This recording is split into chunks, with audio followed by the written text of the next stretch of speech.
Hey Eagle fans, I'm Thomas Mott. Welcome into Philadelphia Eagles Now, and today let's get into the latest Eagles news and rumors.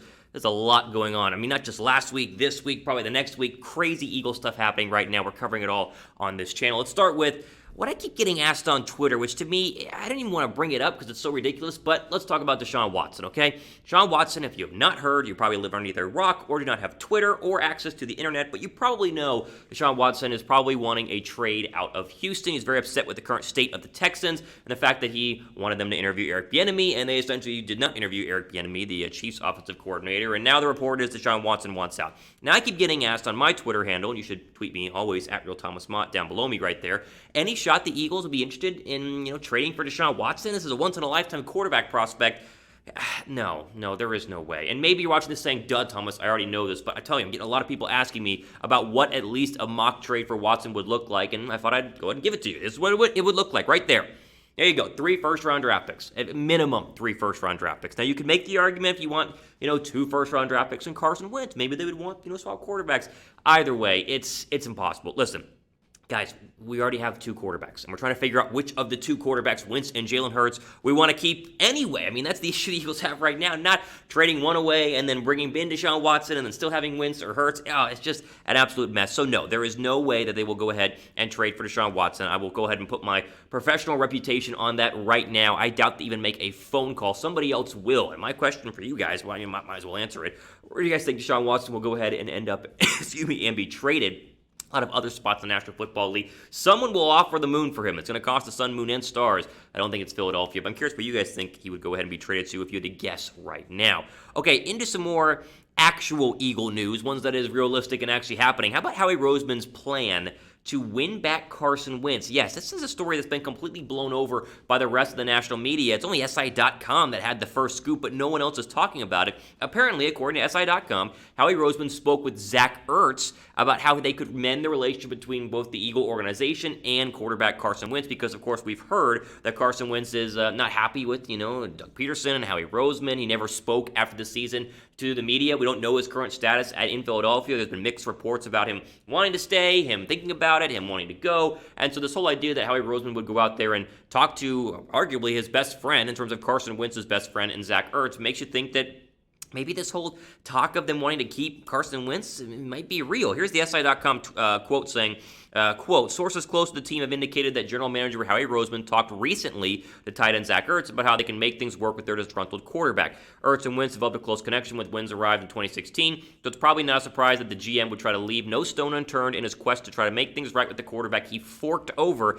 a fortune to in the summer of 2019. Here's the deal. As I've said before, I'm all for bringing back Carson Wentz. A couple weeks ago, I said it doesn't look like they're going to bring back Carson Wentz, meaning you just roll with Jalen Hurts and hope that he turns out to be the next rendition of Russell Wilson. As I've said, that's the ceiling right now for Jalen Hurts. But this idea that I wouldn't want Carson Wentz back is ridiculous. I want Carson Wentz back because even though there are ways to trade him, and we discussed that about how much it would cost here on the channel, it's better for the organization if you keep Carson Wentz because you already paid Carson Wentz. So I'm all for mending the relationship. I think this is honestly a smart thing to do. I think you want to go ahead and try and just figure out, hey, does Carson even want to be here? And if he does, how can we make it not only a good place for him going forward, but a good place and a good environment for everybody? And as we know, he's not just popular with the Zach Ertz's of the world. He's popular with most of the team. The team loves him. Fletcher Cox said after Carson Wentz was benched a couple of really months ago now, he was disappointed because he just, he rides ride or die with Carson Wentz, and they've seen what he can do in both practice games and during an NFL season. And so the idea that they would go ahead and try and mend the relationship is at least a good thing in my opinion, and something they should have been doing, ever since they benched Carson Wentz, but that's just me. Let me ask you guys this. Down below, pinned comment, can Carson Wentz be fixed? And I say fixed here as a broad term. Can the play on a field be fixed? Can the locker room be fixed around him? Can his relationship with the organization be fixed? Y for yes, N for no. I think yes, but I want to hear from you guys down below in the pinned comment section. Okay, another day, another dumb Pro Football Focus article about the Philadelphia Eagles. And Pro Football Focus, it makes your headache almost sometimes, the things that they write. They have good stories, we don't rip them, but sometimes they just kind of reach for stories here, and obviously we'll talk about it, and that is that Pro Football Focus thinks the Eagles should not only trade up in the 2021 NFL Draft, they think the Eagles should draft a quarterback by trading up. Yes, you heard me right. They think Philadelphia needs to add another quarterback to their already 2 quarterback list to be able to make, as many quarterbacks as possible, right? It's like Oprah, you get a quarterback. It's ridiculous. Here's what Pro Football Focus said, quote, if the Eagles are objectively evaluating what Carson Carson Wentz and Jalen Hurts did this season without rose-colored glasses on, it makes very little sense to go anywhere other than quarterback. The worrisome thing is that for as much as the Eagles' offense looked better with Hurts because of his legs, his passing grade was actually lower than Wentz's. It will take a massive improvement from either. It will take a massive improvement from either. Will put them close to competing in 2021. You can tell the Pro Football Focus guys are not big fans of Philadelphia and the Eagles right now. They just rip us all day long. Drop a like, you guys agree. Like, drafting a quarterback this year in the first round would be the dumbest thing ever. Like, the dumbest thing you ever heard of, because this is so stupid. If you think that trading up to draft a quarterback is really dumb, give this video a thumbs up. I want to see like 100 plus of you guys like this video, because this is incredibly dumb. Listen, Pro Football Focus, it's dumb to write this just because it feels very naive, right? It's like Pro Football Focus didn't watch or has no idea what's going on in Philadelphia. If you have two quarterbacks right now, you try to figure out who's your quarterback, Wentz or Hurts, you don't add another one. Like, you don't go draft Zach Wilson by trading up in the draft because they're already at 6 to go up to 3, let's say, and then take another quarterback and put 3, and then you're going to trade 2 of them away.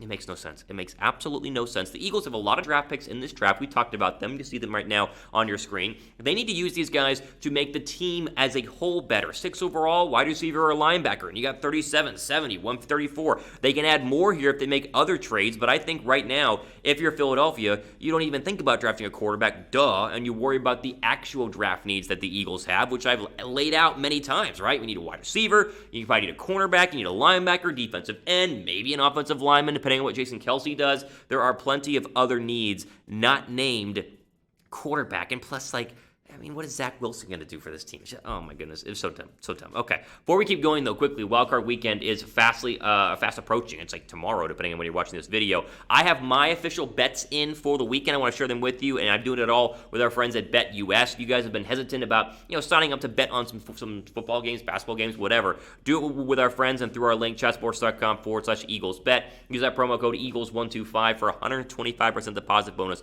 whenever you first sign up. This is where I'm going. I think I should bet on these games, too. Seattle -4.5 versus the Rams. The Rams are banged up at quarterback. They've been kind of mediocre over the past month. I think Seattle rolls here. A big win at home. The Bucs are -8 versus Washington. They're 8-point favorites. I think the Washington story is fun, but they might play 2 quarterbacks because Tyler Heineke is available, and obviously Alex Smith's leg is still kind of an issue with that recent ankle injury, and so give me the Bucs to roll. Brady's he's on a mission right now, and then obviously the Bears.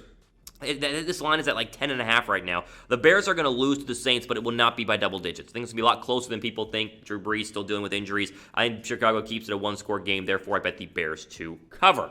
Back to our draft question, though. Let me ask you guys this. Next question here is, who do you want at number 6? Like who would you take at number 6 overall? Would you even consider a quarterback at number 6 overall? If so, which one? I just want to gauge this Pro Football Focus story to you guys because it's, oh man, what a day. There's some crazy stuff going on in Philadelphia. Finally, and how about the craziest story of them all? Remember how last week after the Week 17 matchup when the Eagles benched Jalen Hurts for Nate Sudfeld, and everyone was like, oh my gosh, the players in the locker room are so upset. The media was like, the Eagles are so mad and they're going to revolt and you've ruined the locker room. Well, that's kind of all been nullified. And yet the media, as it always does, will not go back and say, we were wrong about this. They just move on to the next story, which is like the Eagles should draft a quarterback, as we've talked about. So, first off, before I get to the Jason Kelce quote here, which really, I think, sums everything up and explains everything being totally overblown, make sure you guys are subscribed, because I'm telling you, if you think this offseason so far has been crazy, we're like a week in, it's going to get crazier and crazier with draft news, free agency rumors, everything going on in Philadelphia. We have you guys covered. Your free one-stop shop here on YouTube. Make sure you guys are subscribed. So Jason Kelce, the fearless leader and one of the great leaders of the Eagles of the past 10 years, was asked about the drama, right? You benched Hurts for Sudfeld. How did the players take it? Kelce said this, quote, "At no point was anything from me or anyone else confrontational.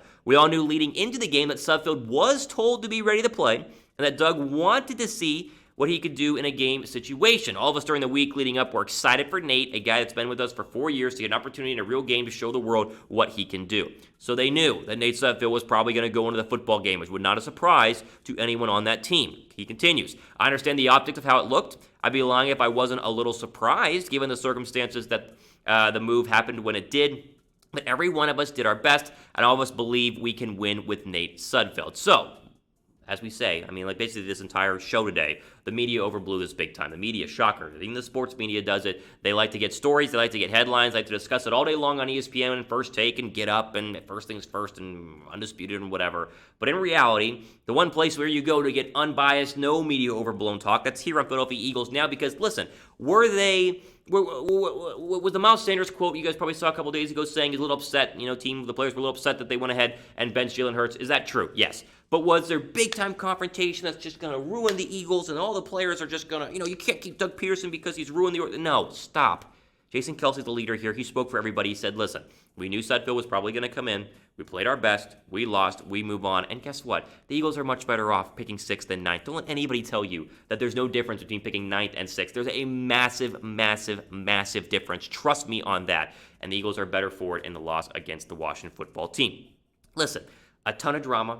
It always gets overblown, but you can trust me here, the non-dramatic Eagle reporter, as we like to call myself. I think let's just call it my new nickname. No drama, just facts here. We just talk about what actually happened. We break it all down, and that's why you come to me and hopefully come to Philadelphia Eagles Now for all the latest Eagles news and rumors, as we always say. There you go. That's what we have for today here on Philadelphia Eagles Now. The Deshaun Watson stuff, I'm sorry I had to mention it just because, again, people were asking, and so, you ask and you shall receive, but there's just no way. I think Howie's planning to win back Carson Wentz is a good thing. Will it work? Who knows? Drafting quarterback, Pro Football Focus, incredibly dumb. And then finally, the media overblowing the whole benching of Jalen Hurts is exactly that. A media overblowing it. Philadelphia, I bet you the players don't even care as they're already on vacation and enjoying the fact they don't have to get COVID tested every single day during the 2020 NFL season. Okay, again, all time out for today here on Philadelphia Eagles Now. I'm your host, Thomas Mott. I hope you guys have a great weekend. We'll keep an eye on Wild Card Weekend and be sure to come back here on Monday for the latest update and the latest edition of the Philadelphia Eagles news and rumor video, as we always do here multiple times a week. Mailbag video is also going to be released probably tomorrow or Sunday, so stay tuned for that. I answered a lot of your guys' questions as previously asked. Okay, again, out of time. For Philadelphia Eagles Now, I'm Thomas Mott, signing off. You guys enjoy the rest of your day, stay safe, and enjoy your weekend.